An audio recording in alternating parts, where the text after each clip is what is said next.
Mug episode 383 on Monday the 14th of March 2016.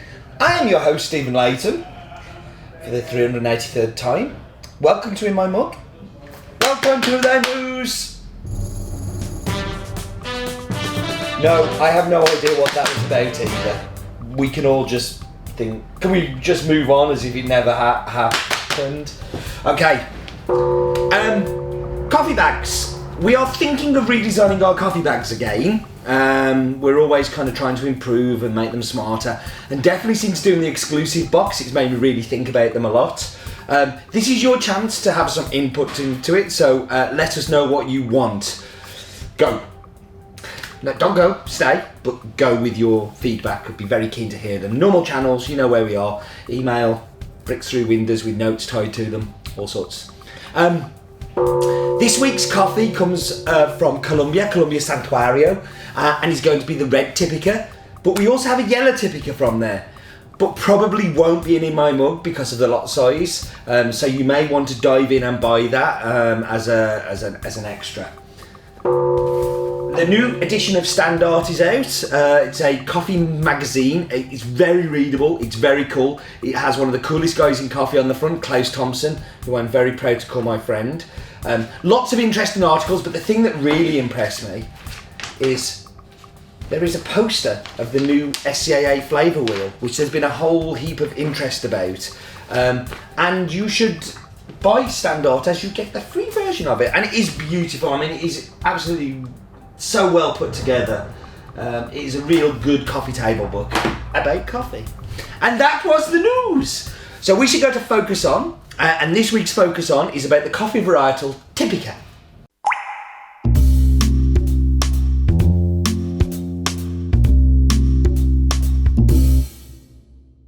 So Typica is one of the main cultivars of coffee Arabica, which many other kind of varietals have been derived from.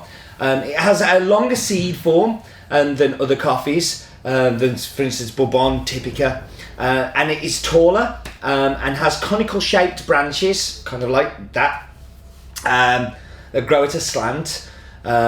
It's a fairly low production, very good quality, and has many subtypes. So things like Blue Mountain, Guatemalan Typica, Java, all derived from the original Typica. And Bourbon itself has lots of strains of Typica within it. And it was the first coffee that was moved to Central America. If you're to believe the story about the Dutch King Louis the 14th, gave it to the Parisian gardens, and it ended up being smuggled out, if you believe that story. But that was the varietal of Typica.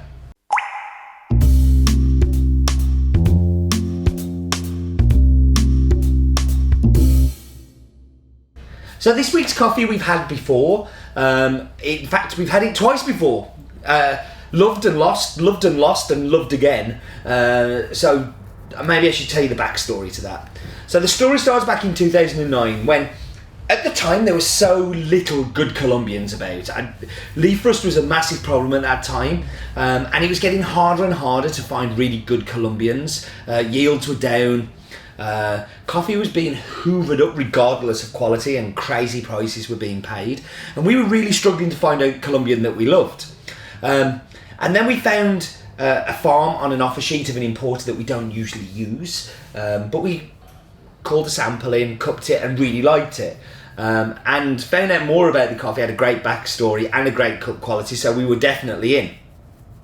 So that was 2009 where we stocked a Typica then.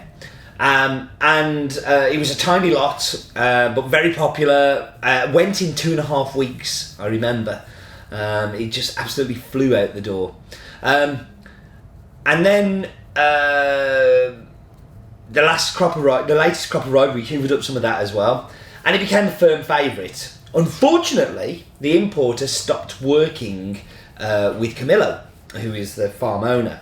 So in 2011, I went out to Bogota for the World Barista Championships, and at the beginning of that trip, I decided it would be a good idea to maybe go and find Camillo, and I found his email address through a friend who was buying the coffee already.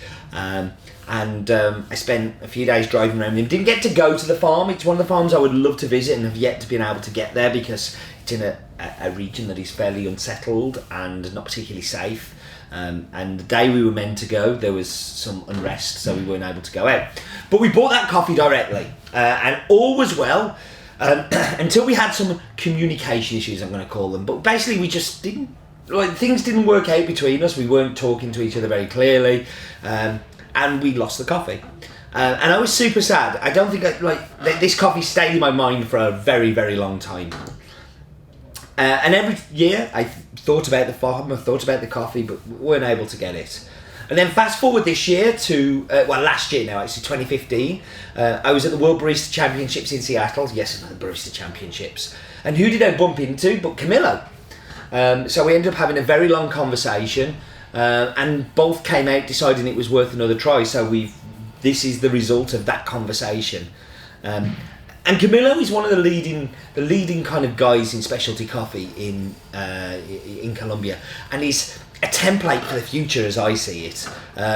Instead of trying to increase yields, plant things like leaf rust resistant coffees like Colombia and Catimor and things like that, he has decided to follow a model of having quality coffee. So planting very unusual, different varietals. While everybody's planting Castillo and Casimir, he's planting Typica and Bourbon and Geishas and all the other crazy coffees that are out there. And instead of looking at the yield, he's looking at the cup quality and choosing them for how they taste, being the number one reason. The intrinsic taste, and I use this, intrinsic values of the coffee is very important to him. And also a very keen cupper and a very, very good cupper, and understands what specialty coffee is. He's done a lot of work with Intelligentsia, which is a big coffee roasting company based in Chicago and Los Angeles in the US, and they have been feeding back lots to him. He's always asking really interesting questions as well. So one of the things he talks about is irrigation. Weather has become a massive problem with global warming and the changes that are happening in coffee. So he built a giant greenhouse and had irrigation into there. So he decided when the coffee was going to flower and crop. Just really crazy. Like this whole tent is like 1 hectare covered over. And this crazy approach has meant that, he has some amazing coffees. He's constantly impressing me with the quality of the coffees that he has. The farm Santuario was actually cattle grazing land in the 90s, but he looked at the altitude, which is 1,800 to 2,100 metres above sea level. He looked at the virgin ground. He looked at the temperature ranges that were going on there and saw that this land had real possibilities for growing amazing coffee. And because there was no planting there before, he had this opportunity to really plant out the varietals and plant varietals that he knew were going to be interesting and tasty. Looking at the soil content and all of that, he could see that this was a really perfect place to be building a farm.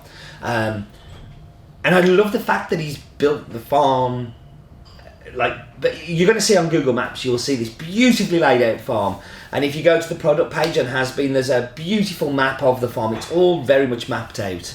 The main varietals he has is Typica and Bourbon, which is 80% of the crop, but then he has his experimental, lots of Geisha, Margaship, Mocha and things like that, that is just perfectly planned out into little tablons as well. This comes from the Aquacatillo tablon of the farm. I probably murdered that. It was the first time we've seen this lot this year. We'd seen Heliconus before, but very, very excited to be able to offer this coffee again. And I'm really hoping third time looking, it's something that we see year after year. And I've got a feeling that it will. I think we've sorted a lot of those problems out, so it's very exciting. So the coffee is called Finca Santuario Aquacatillo Typica from the Santuario farm. It is 100% Typica. It is a fully washed. Altitude is 2,050 metres of this lot. with the rest of the farm being 1,800 to 2,100 metres. The whole farm is 135 hectares, which is huge for Colombia, but huge for anywhere really, apart from Brazil. But only 70 hectares are planted with coffee. It's owned by Camilo Merizalde. The nearest city is Cali in the region of Cacao, and it is in the country of Colombia. So we should go to this week's map bit, which I seem to remember is an absolute stonker.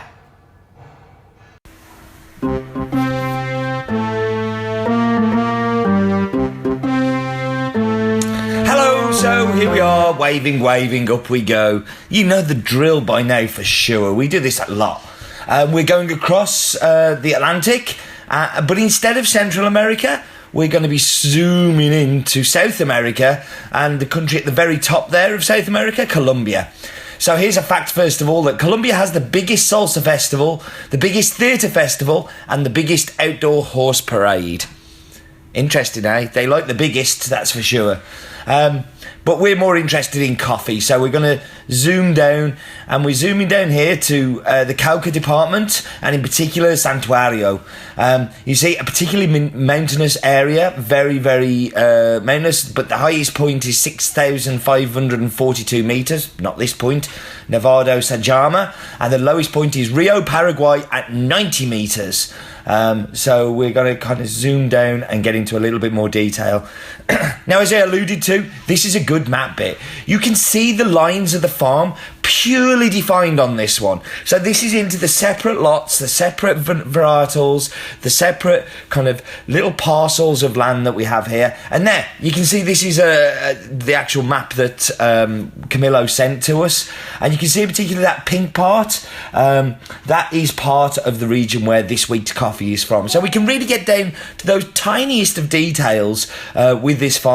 And that's just because of the way it's planted. It's newly planted. It isn't trying to work around existing trees and old trees that have always been there. It was really trying to start with a blank canvas and think, okay, what's the best way to divide this up? How is the land and how is it best used?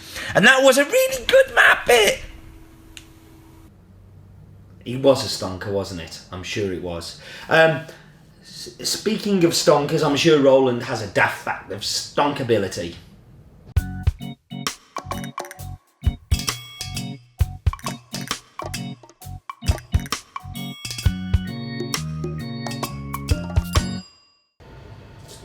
Known as the Hormigas colonus, this huge butted ant is a delicacy and is often sold on street corners in Colombia. Yum yum.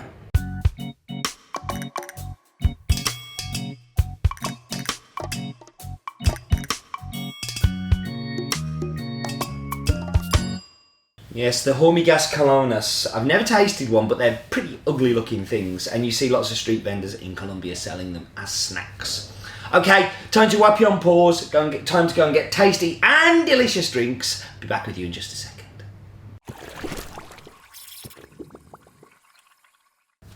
Hello, I'm back. Straight into the espresso.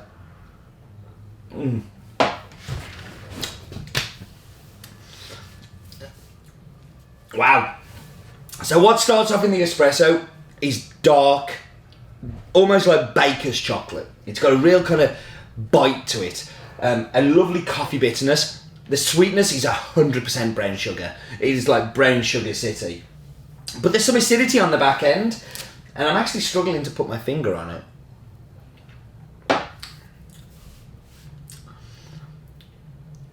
I'm going to go with lime.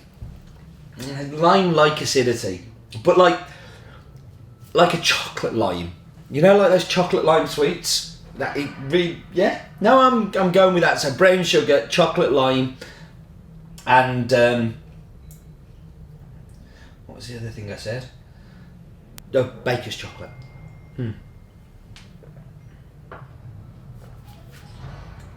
Okay, in the milk, it disappears a little. That lime's definitely gone. It's very sweet. A lot of the bitterness of the dark chocolate is gone in the milk. I'm not a fan though.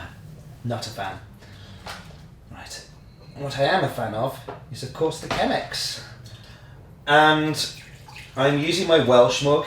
Chrissy's link to this So Dale's made the drinks for me, but Chris has decided on the mug.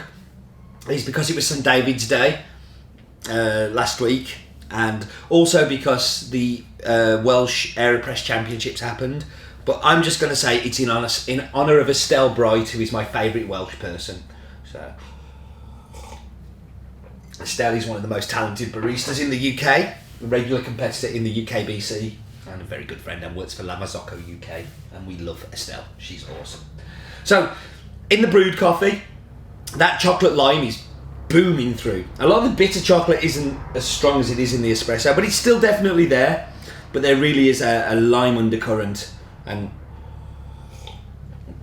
brown sugar, big time. That's a delicious coffee. I'm so pleased to see this coffee back. I'm so pleased to be working with Camillo again, and very excited to see where this goes and what other lots we may see over the coming years. But do expect more from Camillo.